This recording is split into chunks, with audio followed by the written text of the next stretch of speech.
back to the 10-second interview show. Advisors Capital show created to ask fast questions with fast answers. Again, if you like our show, then we want you to smash that like button below, subscribe. Okay, I am Mike Lieberman. That is Dr. Charles Lieberman, Chief Investment Officer, Advisors Capital Management. Okay, Chuck, let's get into it. 10 seconds to answer each question. I'm going to throw five questions at you. TikTok world, TikTok dudes, let's make it snappy. Chop, chop. You got it? Got it. Okay, good. First question. Government shutdown happened by the time this goes to public. Does that matter for the market? I mean, Social Security checks don't go out. Active military doesn't get paid. Does a government shutdown matter? And how long do you think it'll last? 10 seconds or less. Go. It'll be short. It has been in the past. It's too destructive. And what everyone has discovered in the past is that whoever initiates it or forces it pays a political price, so they won't want to pay it for long. Okay, so hopefully this moves on, and like others in the past, not a big deal. Let's move, though, to employment, as we're talking about whether or not people are going to get paid. Last employment report was, not so good, aka bad. New employment report supposed to be coming out Friday, again pending the government shutdown. But where do you think jobs are going in this country going forward in the next couple of reports, next couple of months? There are going to be fewer jobs created because there are fewer people in the workforce. We have gotten a lot of immigrants to leave or to go into hiding.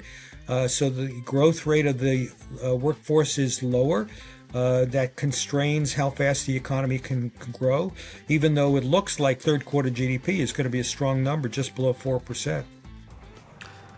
All right, so let's picture a world where unemployment remains low and say inflation was to pick up, right? Regardless of what I think, inflation was to pick up. The Fed has a dual mandate, right? The Fed has low inflation, low unemployment. What would the Fed do if you had inflation and higher unemployment? One suggests cutting rates, one suggests increasing rates. How does the Fed pick? And that's the dilemma that they face, and they might be forced to make no decision and basically leave rates unchanged and hope that one side or the other becomes clearer, becomes compelling.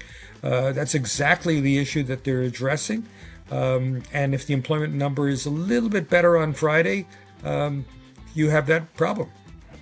Okay, but does it really matter? Right, this is, I think, question number 4. We're zooming through here. Does it matter, though, because rates are going down?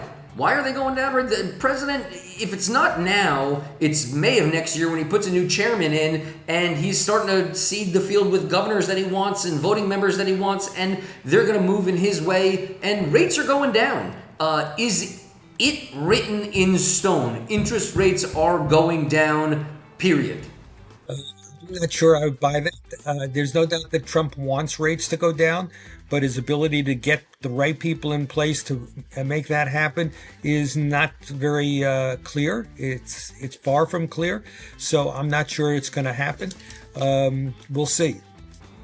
All right. If you were a betting man, May of next year, so whatever that is, 9 months from now, 3, 5, 8 months from now, are rates 50 basis points lower? Yes or no?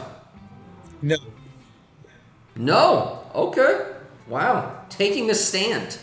My problem is that inflation is not coming down. I don't think it's going to come down. The Fed could force short rates down, but long rates may not fall at all. Okay, bonus time. Ding, ding, ding. Bonus question. Are rates 25 basis points lower in May of next year? Are rates flat? Are rates higher? You think I have a crystal ball. This is one of those cases where I do not. And I'm like the Fed. I've got to watch the data. If the data supports it, yes, the Fed will cut rates if they have an excuse to do it. It's not clear to me that that's the case. Okay, real quickly, ask me if I have a second bonus question for you. Do you have a second bonus question for me? I appreciate you asking. I do. What, and this is like a bigger one, but I'm thinking out loud now. AI is going to be taking jobs, yet also increasing productivity. How is that? I mean, I get that enhanced productivity is good, but is it good at the expense of American employment or even global employment? That puts the Fed between a rock and a hard place. Like, there's a lot of moving pieces there. Do you have a quick, easy answer to that, or is this like a much longer? Maybe this is a show by itself. Now, AI will destroy some jobs, but it will also create a lot of other jobs. There'll have to be a lot of retraining and re-education. People with a job who lose their job may have to change their skill set to be able to get another. So it takes time. And it does disrupt the economy on an interim basis. And politically, it's very hot stuff because they won't report about the jobs that are found. They'll report about the jobs that are lost.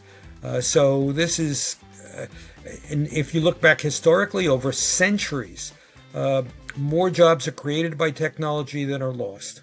It reminds me, Com 101, Boston University, right? If it bleeds, it leads. Right. See that collegiate education you paid for is worth something. All right, thanks everybody. 10-second interview show. Smash that like button below. Follow us. We appreciate you more when we have it. Thanks everybody.